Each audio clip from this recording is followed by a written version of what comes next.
Hello বন্ধুরা, আমি প্রিয়া, আপনাদের সবাইকে একটা কথা বলতে চাই। আমি একজন সাধারণ মেয়ে, তবে অনেকেই আমাকে নিয়ে নজর রাখেন। যখনই আমি বাইরে বের হই বা আমাদের পাড়ায় ঘুরতে যাই, তখন অনেকেই আমাকে দেখে। আজ আমি আপনাদের একটা গল্প বলবো, যা কিছুদিন আগের। তখন আমার ছোট বোনের বিয়ে হয়েছিল।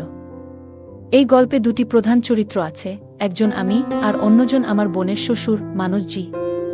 তিনি একজন রিটায়ার্ড আর্মি অফিসার, বয়স ৪৫ বছর, এবং তার উচ্চতা বেশ ভালো। তিনি সুঠাম শরীরের অধিকারী। আমার বোনের বিয়েতে আমাদের পুরো পরিবার উপস্থিত ছিল। আমার স্বামীর নিজের কাজের চাপ থাকায় তিনি খুব কম সময় বের করতে পেরেছিলেন। বিয়েটা খুব সুন্দরভাবে সম্পন্ন হয়েছিল।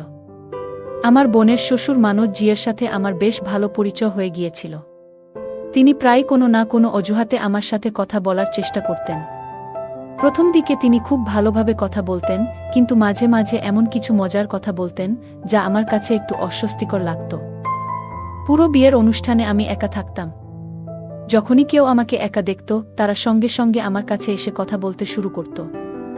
বিয়ে শেষ হয়ে যাওয়ার পর এবং আমার বোন তার শ্বশুরবাড়ি চলে যাওয়ার পর, পরিবার এবং আমার স্বামীর কাজের চাপের কারণে আমাদেরও দ্রুত ফিরে আসতে হয়েছিল। আমার বোনের শ্বশুরবাড়ি আমাদের বাড়ি থেকে প্রায় ৫০ কিলোমিটার দূরে। একদিন সকালে আমার স্বামীর ফোনে আমার বোনের শ্বশুর ফোন করলেন। তিনি বললেন, আমরা কাল সকালে বনাস ঘুরতে যাচ্ছি, আপনাদেরও আসতে হবে। আমার স্বামী কাজের চাপের কারণে যেতে পারবেন না বলে জানালেন। কিন্তু বোনের শ্বশুরের জোরাজুরিতে তিনি আমাকে যাওয়ার অনুমতি দিলেন। আপনারা দেখছেন বাংলা অডিও স্টোরিজ চ্যানেল। স্বামী আমাকে বললেন, প্রিয়া, তোমার বোনের শ্বশুরবাড়ি থেকে ফোন এসেছে। তারা বনারস ঘুরতে যাচ্ছে, তোমাকেও নিতে চাইছে। তুমি জানো এখন কাজের চাপ অনেক, তাই আমি যেতে পারবো না। তবে আমি তোমাকে যেতে দিচ্ছি। আমি প্রথমে রাজি ছিলাম না, কারণ স্বামী ছাড়া কোথাও যেতে আমার ভালো লাগে না। কিন্তু শেষ পর্যন্ত আমি যাওয়ার জন্য প্রস্তুত হয়ে গেলাম। দুপুর ২টার দিকে বোনের শ্বশুর গাড়ি নিয়ে আমাকে নিতে এলেন। আমি তাদের সঙ্গে রওনা দিলাম। গাড়িতে তিনি আমার সঙ্গে হাসিঠাট্টা করতে লাগলেন। আমি তার সঙ্গে হাসিঠাট্টায় মশগুল হয়ে গেলাম। বয়স্ক লোকজন আমার ভালো লাগে, কারণ তারা অনেক বেশি পরিপক্ব এবং অভিজ্ঞ। মনোজ্জিও দেখতে ভালো এবং হাসিখুশি স্বভাবের মানুষ। হাসিঠাট্টার মধ্যে সময় কেটে গেল এবং প্রায় ১ ঘণ্টার মধ্যে আমি বোনের শ্বশুরবাড়ি পৌঁছে গেলাম। সবার সঙ্গে দেখা সাক্ষাৎ হলো এবং আমাকে আলাদা একটি ঘর দেওয়া হলো, যা মনোজ্জির ঘরের পাশেই ছিল। পরের দিন সকালে আমাদের বনারসের জন্য রওনা হতে হবে। সেই সন্ধ্যায় আমি একা ছাদে হাঁটছিলাম। সূর্য ধীরে ধীরে ডুবে যাচ্ছিল এবং হালকা হাওয়া বইছিল। পুরো পরিবেশ শান্তিপূর্ণ মনে হচ্ছিল। আমি একা নিজের ভাবনায় মগ্ন ছিলাম। এমন সময় পিছন থেকে একটি কণ্ঠস্বর শোনা গেল, প্রিয়া, তুমি এখানে একা কি ভাবছ? আমি ফিরে তাকালাম, দেখলাম মনোজ্জি দাঁড়িয়ে আছেন। তার মুখে হালকা হাসি ছিল। আমি একটু চমকে গেলাম, কিন্তু নিজেকে সামলে নিয়ে বললাম, কিছু না, শুধু মৌসুমটা ভালো লাগছিল, তাই ছাদে চলে এসেছি। তিনি কাছে এসে দাঁড়ালেন এবং বললেন, একা একা মৌসুম উপভোগ করার চেয়ে কেউ কথা বলার সঙ্গী থাকলে ভালো লাগে না? আমি হালকা হাসি দিয়ে উত্তর দিলাম, আপনি তো সবসময় কথা বলার জন্য প্রস্তুত থাকেন। মনোজ্জি হেসে বললেন, আপনার সঙ্গে কথা বলা ভালো লাগে। আপনি খুবই বুদ্ধিমান এবং শালীন।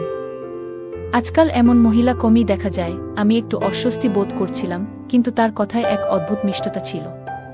হয়তো তার বয়সের কারণে কিংবা তার অভিজ্ঞতার কারণে হঠাৎ তিনি বললেন, আপনার স্বামী খুব ভাগ্যবান। এত সুন্দর এবং পরিপক্ক স্ত্রী পেয়েছেন। আমি কথা কেটে বললাম, মনোজ্জি, এমন কথা বলবেন না। আপনি তো জানেন আমাদের মধ্যে একটি সম্পর্ক আছে। আমি তাকে মনোজ্জি বলতাম, কারণ তিনি আমাকে এমন বলতে বলেছিলেন। তিনি মাথা নেড়ে বললেন, হ্যাঁ, আমি জানি। আমি শুধু এটাই বলতে চাইছিলাম যে অনেক সময় মানুষ তার মনের কথা কাউকে বলতে পারে না। কিন্তু তার ইচ্ছা হয় কেউ একজন থাকুক যার সঙ্গে সে তার মনের কথা ভাগ করে নিতে পারে। তার কথায় এমন কিছু ছিল যা আমাকে পুরোপুরি অস্বস্তি দিচ্ছিল না। হয়তো এ কারণে যে তিনি আমার শ্বশুর নন, বরং আমার বোনের শ্বশুর। আমাদের মধ্যে একটু দূরত্বের সম্পর্ক ছিল, কিন্তু তার চোখে যে আপনত্ব ছিল তা আমাকে কোথায় যেন স্পর্শ করছিল। আমরা দুজনেই ছাদের রেলিংয়ে হেলান দিয়ে দাঁড়ালাম। তিনি আকাশের দিকে তাকিয়ে বললেন, প্রিয়া, আপনি কি কখনো অনুভব করেছেন যে যখন একজন মানুষ তার জীবনের এমন এক পর্যায়ে পৌঁছায় যেখানে সবকিছু আছে, কিন্তু তবুও মনটা খালি খালি লাগে? আমি চুপ করে রইলাম। কি উত্তর দেব বুঝতে পারছিলাম না। কিছুক্ষণ চুপ থেকে তিনি নিজেই কথা বদলালেন, কালকের যাত্রার জন্য আপনি কিছু প্রস্তুত করেছেন?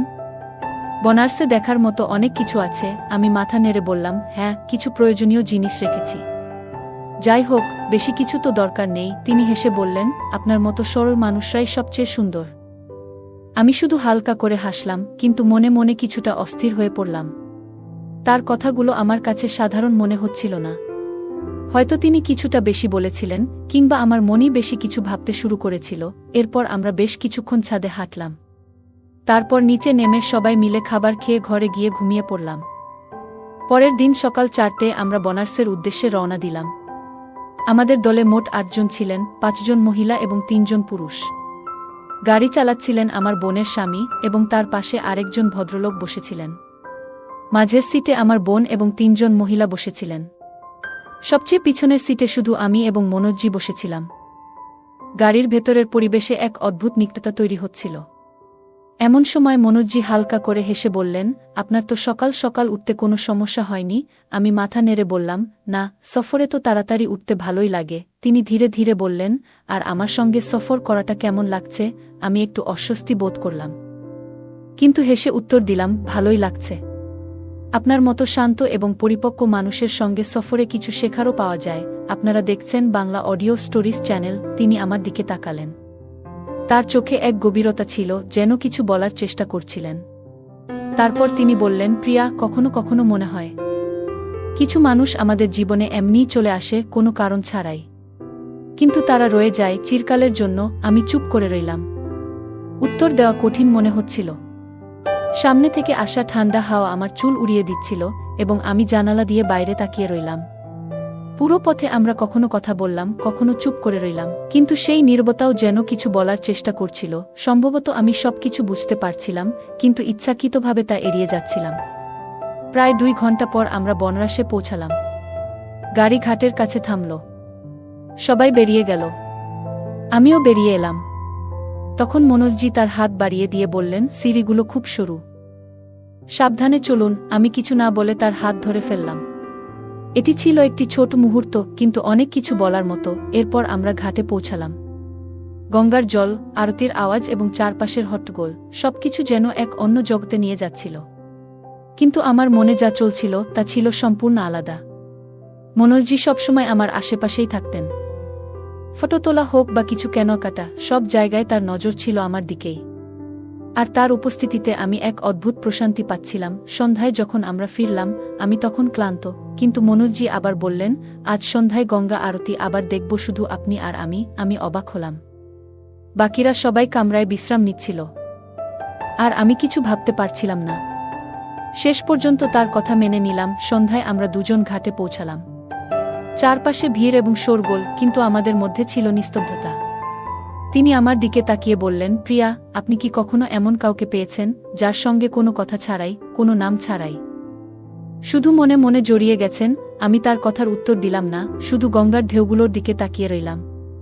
কিন্তু আমার ভেতরেও কিছু একটা প্রবাহিত হচ্ছিল, ঠিক গঙ্গার ঢেউয়ের মতো। রাতে ফিরে আমরা সবাই মিলে খাবার খেলাম এবং কামরায় চলে গেলাম।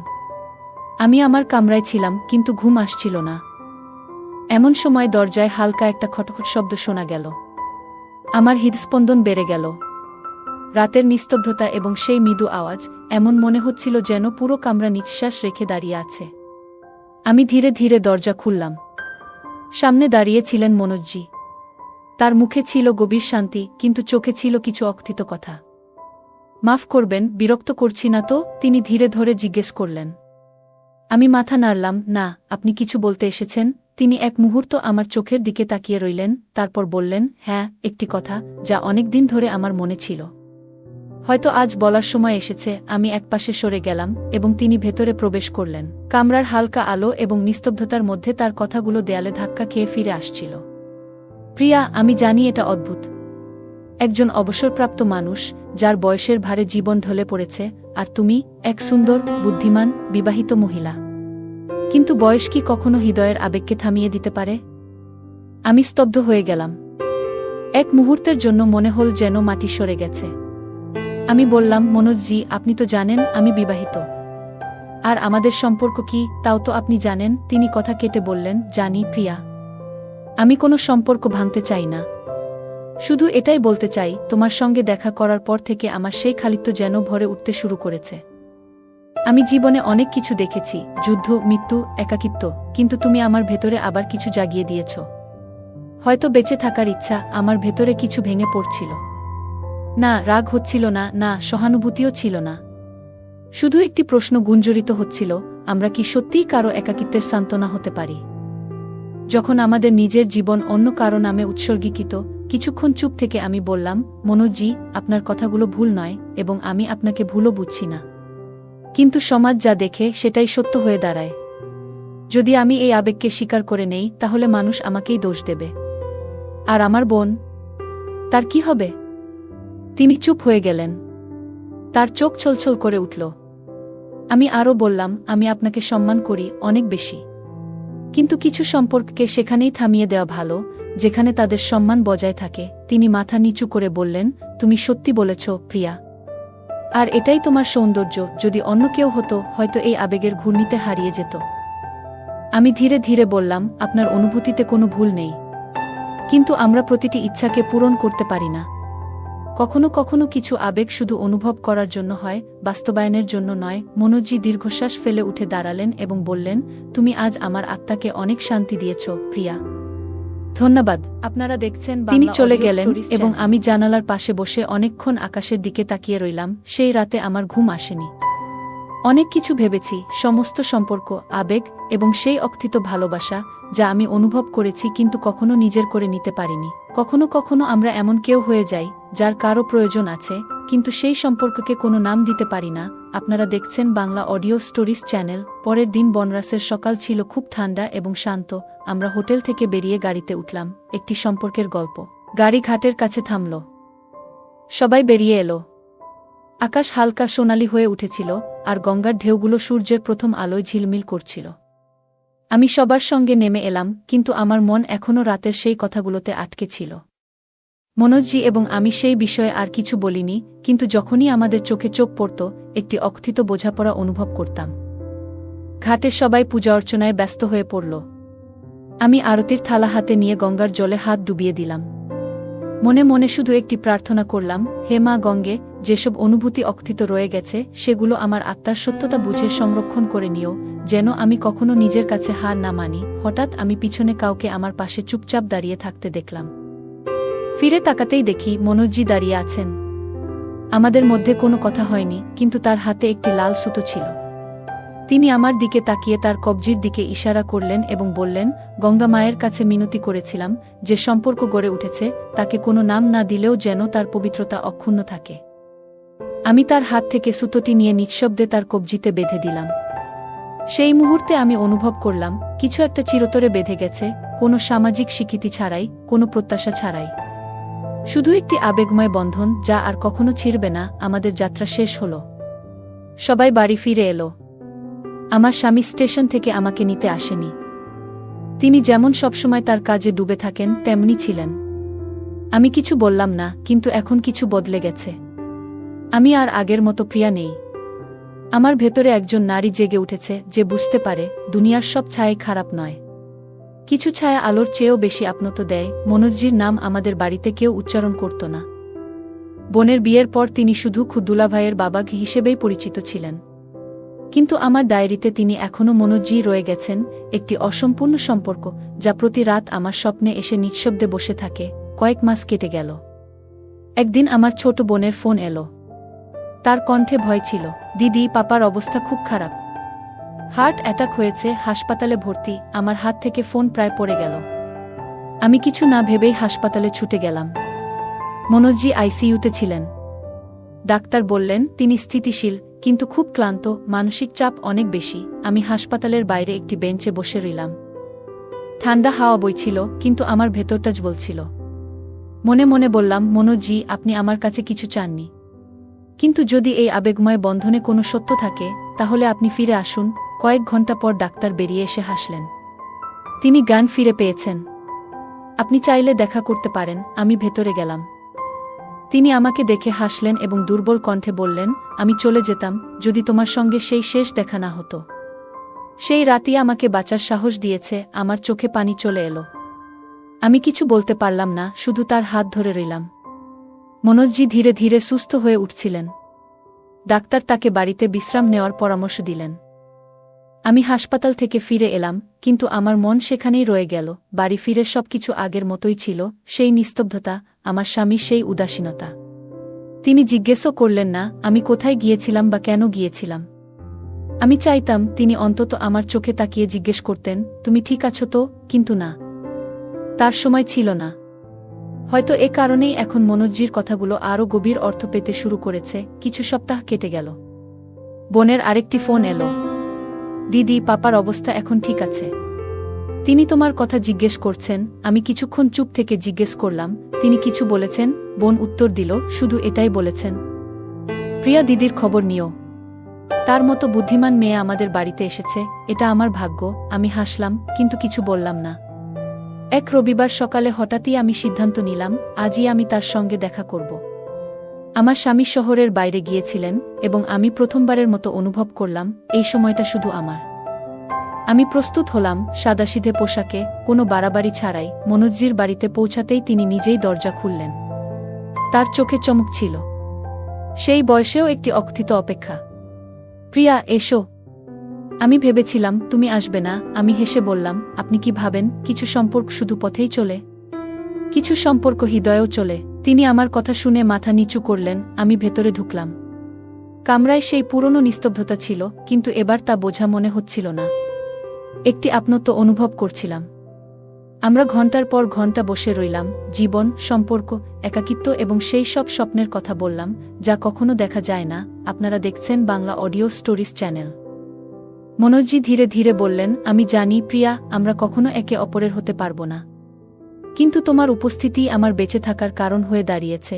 আমি তার দিকে তাকিয়ে বললাম, আমিও জানি এই সম্পর্ক কোনো সীমানা অতিক্রম করতে পারবে না, কিন্তু আমাদের মধ্যে যে বন্ধন তা কোনো নামের চেয়েও বড়। আমি শুধু চাই আপনি বেঁচে থাকুন, সুখে থাকুন, কারণ আপনার হাসিতে এখন আমারও একটি কারণ লুকিয়ে আছে। সেই দিনের পর থেকে আমরা প্রায়ই কথা বলতাম, কখনো ফোনে, কখনো বোনের বাড়িতে দেখা হলে। আমাদের সম্পর্ক এখন আরও গভীর, কিন্তু আরও শান্ত হয়ে গেছে। আমরা দুজনে মিলে একটি বোঝাপড়া তৈরি করেছি, আমরা একে অপরের জীবনের অপরিচিত থাকব না, কিন্তু কখনো নিজেরাও হতে পারব না। কিন্তু দুনিয়া এত সহজ নয়। একদিন আমার স্বামী চুপি চুপি আমার ফোন চেক করলেন এবং মনোজ্জির নামে কিছু কল ও মেসেজ দেখতে পেলেন। সন্ধ্যায় বাড়ি ফিরে তার মুখে প্রথমবারের মতো রাগ দেখলাম। মনোজ্জির সঙ্গে এত কথা হয় কেন? তিনি তোমার বোনের শ্বশুর, তোমার শ্বশুর নন। কিছু একটা সীমা থাকে প্রিয়া। আমি শান্তভাবে তার চোখের দিকে তাকিয়ে বললাম, হ্যাঁ, তিনি বোনের শ্বশুর, কিন্তু তিনি একজন মানুষ, এবং আমিও। কিছু কথা শুধু মানুষের স্তরেই হয়, যা বুঝতে হলে হৃদয় লাগে। সন্দেহ নয়, তিনি কিছু বললেন না, শুধু চুপচাপ চলে গেলেন। সেই রাতেই প্রথমবারের মতো তাকে দীর্ঘক্ষণ জেগে থাকতে দেখলাম। বন্ধুরা, আপনাদের মধ্যে অনেকেই বলেছেন যে আমাদের ভিডিওগুলো আপনাদের কাছে ঠিকমতো পৌঁছাচ্ছে না। তার জন্য সাবস্ক্রাইব বাটনে ক্লিক করার পর নোটিফিকেশন বেল আইকনে ক্লিক করুন এবং কি অল ও অপশনটি সিলেক্ট করুন, যাতে আমাদের সমস্ত ভিডিওর নোটিফিকেশন আপনাদের কাছে পৌঁছাতে পারে। ধন্যবাদ।